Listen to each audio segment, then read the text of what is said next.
بسم الله الرحمن الرحيم. مدن قدومية كحجيندا حليباندا يمرت الشرف تكاله. السلام عليكم ورحمة الله وبركاته.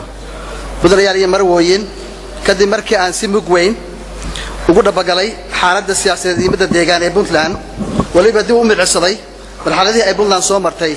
ثانية مالنتي اللي بدل الله تاجي يمشي أيمان تتاجن تيهدا وعن سويدي سؤال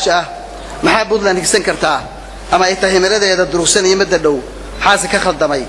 ولا ليال سأل وضوء تهين بلان كما شرته دولة نمط طبق عادي بلان كما شرته دولة قدام قتدت كذا بلان كما شرته دولة أديك تدت كذا كما شرته دولة ونقول دت كذا كما شرته دولة تبغى شبع هذا دت كذا بلان كما شرته دولة كوش قيسة خربتان كدت كذا بلان كما شرته دولة الاستمام بالباسن أو ذا جار دول كذا سياس دراديت بدلان أوه بحنا الله أربود مدنا ماش أي طال ماش أي بدلان طال عدة دكتور أوه بحنا إن دورنو ودلي عن صوم برني إن دبور عنا أوه بحنا بدلان وأيو تاسي وحمد بدليسو هذه عربتان شنتي سنة إلا صور شنتي سنة إسوس عطاي أوه كاتو شنتي سنة إلا صور دافي تبعد وتقرنا يسن عدة الدورنا يسان لكن أنا جو كوكل صون عقلي جينا أنا بسنج رشدينا كوكل صون عدالة دينا وحرجينا إن شنت سنة إسوس عطاهي كف عنان دونتو وقرر ريد دونتو بودلان شنت سنة قهر كهيد إلى صور دافي سلوا كله بودلان وما باهنا عد كفر براته وكفر قارت بودلان وما باهنا إذا الله خبرات معمول يميت سياسيتنا ولا ليال بحد اللي بيدك كشرت بودلان يحجمك مشروع هذا تاجن سامح معيان إن بودلان لقوا آمنوا عد كفر براته كسعود براته ولا ريال ما أنت بودلان وحي أبها أنتهي دولة حد كذا أنا فرقلين كل سمين هذا شعد الشنطة أنا قاعد بنايس إن برلمانكو قلتو واجبات كيس الدستورية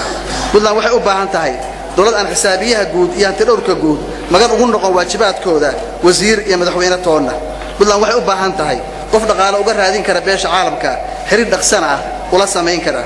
هذا مركي أنا وقاعد باهد الدولة نمو بقاله والشيء بين هذا النمو كتير تبودلان يا وحنا نقول عن سنة ودونية إن الأمير دكوات سيو أربعة صوصعدة من نمو بودلان أمني بودلان فربنا انتهى هذا وحصوصار كي يقعين تكابيات دقالها عدالة ده الجرينة الشرعية يجد صعود كالديمقراطية ده دي بالسعودين تلوك مكان من نمو بودلان ولا ليال معهن أرين مقد كوتشر إن ذاك بودلان السواد الشرع وان لوكال هارين أي كل شيء إن يدبض أوتاجان بودلان سنة كوسق على بقول سيعيشنا شديد دي تاس أكتب ربيتان كشعبية أما ومدر بودلان سيد الله كور قبطان لحد السنة إلى صور دافي وحد وعسوق جاري من ذمدي بودلان وحق عنت معمل ككبحي للبحث وين له وبودلان كم بده وهكذا أودعي إن دجامة بودلان أن سيستم روهرين أيضا قبل شذا سيد عافماتك وحبر الشذا سجودنا بتجريده فيها يدمان هذا قبل شذا سيان حلوار وهلو دباتوين كي عقبته هرتاجن من نمط بودلان فهدي إبر هلك النقطة وقابن دونا شروينا جود واللجو مارينا يو من نمط بودلان إسلام مركزنا اللجو لفجورا يو سيدي مرة بعد لو ليلها داوي كويميد من نمط بودلان سيدو كلا وحن شروينا أسكو مرتقاضي يا دبان تبعها كلا دون إبر شذا كل دقن دجانا بودلان ويجوه الريان السماذا الغاشة علماء الدينك بشذا الريادك يقول بشوكت بودلان دولة يدو واحد دقن قلنا دونتا وضبطا كسب بعشر كاس وحن بلان قاضي يا سيدو كلا إن سيستم اللو جالسيو هذا قبل شذا لما برشوين تكون نول كودهان بودلان بدنا يا مرويين شنتي سنة إلا صورة في مملكة بودلان وكجابي إنه الطبول بعيد الدجاجة مدة بودلان وأنا أعرفت كأنت إن بودلان صرفنتو ومن نمذ هذه أي بربورتو وهكذا شغينا يا برلمان كي حكومة بودلان اسكو حركة الدولة ده يدوينها وقاردنا وعلى ما مرمى إن بودلان هالشو حكومة لا حساب تمو وناكسل أو تيا وناكسل له واجبات كذا جودن كرتا حوشنت أمنيكا يدبر رزق عيدا بدر ولا ليال سيدا بأمنيكو وافرها نولشة قف كستو مواد بودلان وحق ليه إنه نبض كل وراءه السجون أن تجري بحيو ووقته هندلك الله جيسنا يأقون يهندا سياسيين تا كان عساتا علماء الدين كإيرمان قيمها كلا إبرشدا كاس والله سعوتان إنه جاري هر آن رود الغادن كرين وأنا للجوجا وقت جل تشوتشين لها هدي أي برشدو عبسي كنا شهي ما جاري كرتو وحر مرة وإن كان يسائنا ماريان وياه كحيرا ولا ليال وأنت أستير اسكول عقبائلك أو صون نقضي أو سوتشي تبي أو جاري هير أو على قبل كرين أو نظام كدولي جهانا iska daawado maamulka hadda jiraana wuxuu ku guuldareystay inuu ciidamada mushaar siiyo 10 bilood ee la soo dhaafay waan arinta keentay in ciidamada ammaanku u godan waayaan hawlihii loo igmaday sida loogu talagalay ee waajibaadkooda dastuuriga ah uu ahaa haddaba walaalayaal aniga oo kaashanaya khibradayda markaan ahaa ra'iisul wasaare ka ah Soomaaliya waxaan aaminsanahay in wax weyn laga qaban karo arinta ammaanka iyo la dagaalanka argagixisada haddii la helo qorshe cad oo amni ku salaysan xaqiiqo dhab ah ka turjumaya rabitaanka iyo dareenka shacabka waxaa sahlanaan doonta in si wada jir loo wajaho dhibaatooyinka nabadgelyo ee Puntland haysata sidoo kale waxaa la soo afjari karaa arrimaha dhibka ku haya amniga Puntland sida burcadbadeeda tahriibka iyo wixii la mid ah walaalayaal waxaa laga maarmaan in la dhiso ciidan amniga gacan bila ku qabta ciidamadaas oo mushaarkooda si joogto u helaya tayo iyo tiro ahaanba dhameystiran si heer sare ah loo siiyo tababaro heer qaran ah sugidda ammaanka waa in la gaarsiiyaa dhammaan deegaanada Puntland dhaqaalaha kaabayaasha dhaqaalaha iyo horumarinta bulshada Puntland oo ilaahay ku manaysay khayraadka dabiiciga ayaa waxaa nasiib daraa in maamuladii hore aysan ku guuleysan inay sameeyaan siyaasad dhaqaale oo horumarineed oo qoto dheer walaalayaal 15 sano ee la soo dhaafay waxaa lagu guuldareysay in la xoojiyo dhaqaalaha oo kor loo qaado ayaa horseedi kara in la sugo amniga iyo xasiloonida waa arinta keentay in Puntland aysan talaabo u qaadin dhinaca horumarka kor u qaadista dakhliga dawladda iyo siyaasadda casar oo canshuur bixinta iyo hanti dhowrka waa arrimaha ugu muhiimsan oo wax weyn ka qaban doono insha Allah haddii aan qofka canshuurta bixiya uusan dareysanayn in canshuurtaasi dib ugu soo laabanayso way adagtahay in lagu qanciyo canshuur bixin canshuurtu waa inay ku salaysan tahay qaab cilmiyeysan isla markaasna ay tahay mid macquul ah haddii canshuurta la kordhiyo iyada oo aan daraasayn awoodda dhaqaale ee dadka waxa imanaya in dadkii canshuurta la dhuuntaan ama ay u wareegaan meelo ka baxsan xuduudda Puntland taasina waxay keenaysaa dhaqaale burbur iyo isku dhacyaa dhaqaale oo baahsan waxaa laga maarmaan in la helo talaabooyinka soo socda canshuur cadaalad ku salaysan horumarinta nidaamka canshuuraha iyo kor u qaadista heerka nolosha bulshada dhiirigelinta iyo wacyigelinta ganacsatada si ay uga qayb qaataan bixinta canshuuraha lagu horumarinayo Puntland kor u qaadista dareenka mas'uuliyadda iyo la xisaabtanka la dagaalanka musuqmaasuqa iyo ciribtirka musuqa miisaaniyad qeexan oo cadeynaysa dhammaan dakhliga Puntland soo gala iyo meesha lagu jihaynayo cadaaladda sharciga oo shaqeeya iyo geedi socodka dimuqraadiyadda walaalayaal cadaalad loo siman yahay iyo sharciga oo la dhaqan geliyo waa arrimaha aan si dhaqso ah uga qaban doono haddii aad hoggaanka dalka qabto insha Allah waxaan u baahanahay cadaalad shakhsi oo wiilka barad jooga wiilka buuhooda jooga wiilka baargaal jooga iyo wiilka madaxweynuhu dhalay ay u simayeen xuquuqda iyo waajibaadka dalka waxaan sidoo kale laga maarmaana in la dhayo boogaha ay damqayso cadaalad darrada soo jireenka ah ee ku dhacday dad gaar ah iyo beelo gaar ah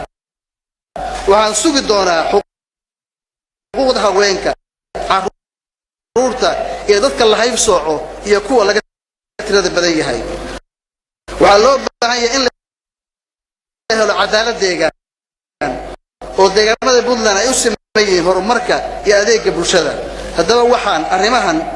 oo dhan sahli kara waa iyada oo la soo afjaro musuqmaasuqa iyo kor loo qaado tayada maxkamadaha si loo adkeeyo sharciga iyo kala dambeynta si markaas aan u qaadano dhabaha saxda ah ee anagsanayno inaan Puntland ku toosino waxaa lagama maarmaan ah dhisid qaab cadaaladeed oo dhameystiran iyo in la taabageliyo in sharciga loo siman yahay in la baahiyo adeega iyo ilaha dhaqaalaha qof kastana uu helo xuquuqdiisa si uu guto waajibaadka saaran walibana adeeguna waa inuu gaaraa qof kasta oo reer Puntland ah iyo taaka kasta oo dhulka Puntland ah dimuqraadiyadda Puntland waxay soo gaartay waqtigii laga gudbi lahaa qaabka qabaa'ilka oo loo tilaabsan lahaa waqtigii qof kasta codkiisa dhiiban lahaa waa waqtigii hoos laga soo bilaabi lahaa doorashooyinka oo la soo dhirin lahaa nidaamka dimuqraadiyiinta waxaan dhaqaale iyo waqtiba gelin doonaa si loo soo afjari lahaa qaabka qabaa'ilka ku salaysan ee Puntland ka jira maanta waxaan dardar gelin doonaa geedi socodka dimuqraadiyadda muddada aan madaxweynaha ahayna waxay dhamaanaysaa iyadoo la gaaray waqtigii qof kasta dooran lahaa qofkii isaga matali lahaa dhulka maqan walaalayaal dhulka maqan waa boo ku taal Puntland waa dhaawac ku yaal qof kasta oo Puntland ku nool beel kama qabsan ee maamulka qabsaday dhulku beel gaar ah kama maqna faataxa lagu ma qabsan faataxana lagu soo laaban maayo wixii siyaasad ku salaysan siyaasad baan ku maaraynaa wixii xoog laga maarmi waayana waxa laga maarmaan in Puntland fuliso waajibkii loo igmaday ee dastuuriga ahaa waxaa dadka sool sanaag iyo cayn lagu hoday haykal dowladnimo Puntland waxay ku fashilantay waajibaadkeeda dastuuriga ah waajibaadka koowaad ee dowladnimada Puntland waa inay difaacdo nafta maalka iyo sharafta muwaadinka Puntland dib u soo celinta dalka maqan waxaa lagu maareynayaa talo guud si mas'uuliyadeeda loo wada qaato cid gaar ahna aan lagu halayn walaalayaal xildhibaanada sharafta leh musharaxiinta tartamaya waxaa lagu kala dooranayaa khibradooda maamul dowladnimo khibradooda siyaasadeed taariikhdooda waxqabad aqoonta iyo fahamka ay ka qabaan geedi socodka iyo isbeddelka ay Puntland u baahan tahay inay gaarto maanta waxaan kalsooni ku qabaa inaad Puntland u dooran doontaan shakhsi wixii shaqaynaya hore u sii wada wixii ka dhimanna ku abuura waqti kooban si loo daboolo baahida baahsan ee dalka ka jirta waxaan aaminsanahay inaan ahay shakhsi ay u dhan yihiin sifooyinka aan kor ku soo xusay ee isugu jira khibradda maamulka siyaasadda dhaqaalaha iyo fahamka ku aadan arrimaha federaalka dastuurka iyo barnaamijka dimuqraadiyadda xiriirka wadamada dariska iyo beesha caalamka walaalayaal xildhibaanada sharafta badan aqoon iyo khibrad gurihi ma dabooli karto baahida jirta waxaa dabooli kara midnimo iyo wada shaqayn dhexmarta qaybaha kala duwan ee dawladda ay ka kooban tahay sida baarlamaanka iyo xukuumadda waxaan wada shaqayn toos ah la yeelan doonaa guddoonka iyo xildhibaanada Puntland si aan caqabadaha jira ugu maarayno si wada jira waxaan si sharaf badan kalsooni badan idin weydiisanayaa inaad codkayga isiisaan assalaamu calaykum waraxmatullaahi wabarakaatuh